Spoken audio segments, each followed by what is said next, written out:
Fulgari's Aether High Memories. The Duo Project. The day was a cool, refreshing day at Aether High. The trees were green, the wind was blowing, and all was peaceful. At this time, the students had a special project that they must complete, and this project is one that cannot be put off. Fulgari, a notable student and fellow disciple of the Monastery of Gunner, was thinking of a special topic to have his project revolve around. Luckily, this project isn't fixed to one given topic, but instead, it focused on what the student finds interesting. When he returned to homeroom for the final hour, he began asking around. "Hey Absa," Fulgari greeted the electric goat, heading over to her desk. "I'm doing this little project about the electric element as a primary element." "Yeah?" Absa curiously asked. "What do you want me to do?" "Will you team up with me on this subject?" The Wolf of Light and Electricity replied, "I know you're quite knowledgeable of this stuff, like I am. I just don't want to work alone." It was at this moment that the goat's ears perked up a little and her face lit up. She has never been wanting to accept such a request before in her school time, as she sees most of her classmates as dumb imbeciles. After processing that for a few seconds, she smiles and adjusts her glasses before replying happily, "You know what, Fulgari? I would love to work with you on this project. You are one of the few that actually put their heart into education, and that's what makes me proud to have you. Let's do this." Absa lets out a soft giggle and snaps her fingers adoringly, expelling a short charge of electricity from her fingers. The rest of the homeroom session was quiet beyond that. Everybody was doing their work in duos like usual, and Fulgari and Absa start taking notes from web sources searched on their phones, not forgetting to paraphrase things to prevent plagiarism. Things were going smoothly until Orcane created a watery bubble to pick on Forceburn, and upon observing this watery orb travel through the air, the wolf stood up and sprung in front of the brooding hyena's position. "What are you doing, Fulgari?" Forceburn asked. "Why did you come to my area like that?" The hyena was left clueless as to why this happened, but when the water bubble began to get closer only to pop and soak Fulgari, his question was answered. "Oh, thank you, buddy," he continued, smiling softly and flickering his mane dimly. "Were it not for your intervention, I would have lost my mind." "It is my pleasure, friend." The wolf accepted his friend's thanks and returned to his workstation with Absa. Absa wondered why he got his clothes all wet like a soldier sacrificing their life to save another. Fulgari told the goat girl not to worry, and that they must worry about the project. Time was running thin, and tomorrow was the absolute deadline for the project. It was then that an idea came to Fulgari's mind.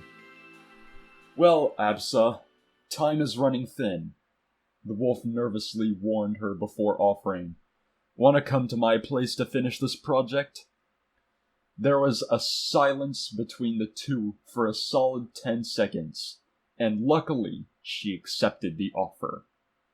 When the bell rang for heading home, everyone packed their bags and rushed out the door to their rides in no time. The two partners began walking to Fulgari's place to finish this assignment. Once the two arrived to their destination, the Wolf of Electricity and Light knocked on the door and waited patiently. Suddenly, the lock on the door came unlocked, and Absa and Fulgari were greeted by Fulgari's mom. "Oh, it's you two again!" Fulgari's mom cheered gleefully. "Come on in, make yourself at home." When the goat and the wolf entered the house, she shut the door behind them and locked it once more. As Absa and Fulgari were approaching Fulgari's room, a question came to the intelligent goat's mind. "Fulgari, Absa asked out of curiosity. "Do you always make certain that your room is spotless?" She began to get that curious look, twitching her left ear while running her fingers through her hair. "Yes, Absa," the wolf answered. "My mom always has me clean my room before I leave." It seems he wasn't kidding, as when he opened the door to his room, his partner saw for herself. She couldn't believe her eyes.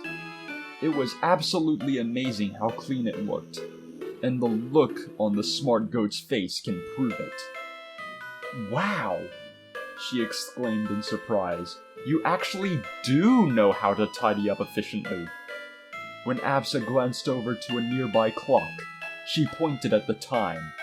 "Let's not waste any time, as it's getting quite late," she reminded Fulgari before heading inside to sit on the bed. Fulgari did the same and sat on the opposite side, and the two began to work on their project. Time went on, and when 7 p.m. struck, the project was complete, ready for presentation. Because it was so late, and it would be weird for them to spend the night together, Absa departed and waved goodbye to her partner, releasing a small charge of electricity from her horns to light the way. "I'll see you at class tomorrow," the wolf hollered and waved, closing the front door once she's out of sight.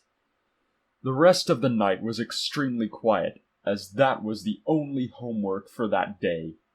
Fulgari began to feel tired, so he wore some comfy clothes and went to bed, knowing that the homework is done. The next morning, Fulgari woke up, made his bed, ate breakfast, and did his usual routine for getting ready.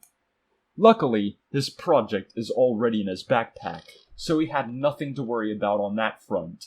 However, now he had to act quickly, as he woke up at daybreak, so he had no time to waste.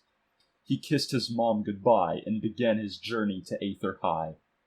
Luckily, the monasteries didn't need him on duty today, which was a lucky day for him.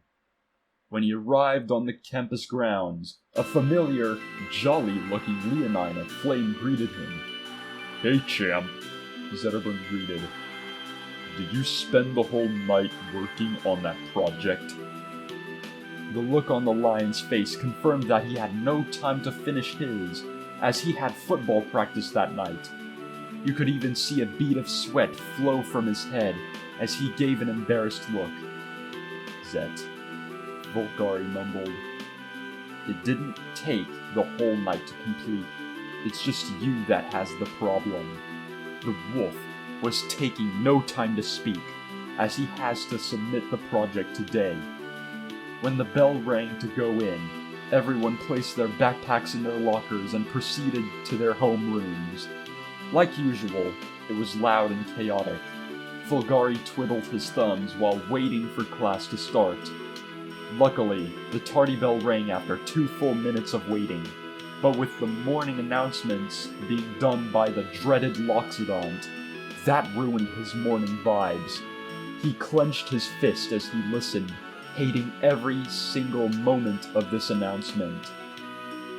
Eventually, after the announcements were over and the attendance was done, the teacher of homeroom called for everyone's projects to be turned in, and Fulgari was called up first, so he grabbed his project and placed it down on the table to present to the whole class. Everybody was listening intently, and not a sound could be heard. However, when the wolf saw Absa barely staying awake, he snapped his fingers and called, "Absa! It's time to present our project." He was tapping his foot and crossing his arms as she began to wake up.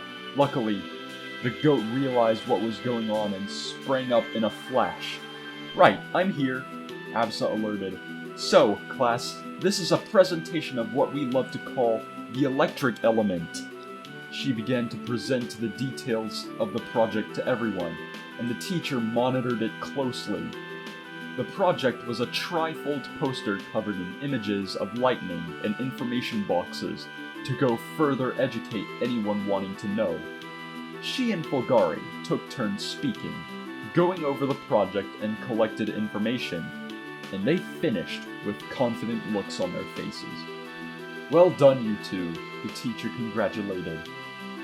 "That is the most informative project I've yet seen. You two get an A+. The class applauded for such a great teamwork effort, and both Absa and Fulgari bowed to finish things off before heading back to their seats. Finally, a burden has been lifted off of their shoulders, though we wonder what the future holds for us. Will it be more work like this, or will it be another type of memory? We may never know until we see it happen."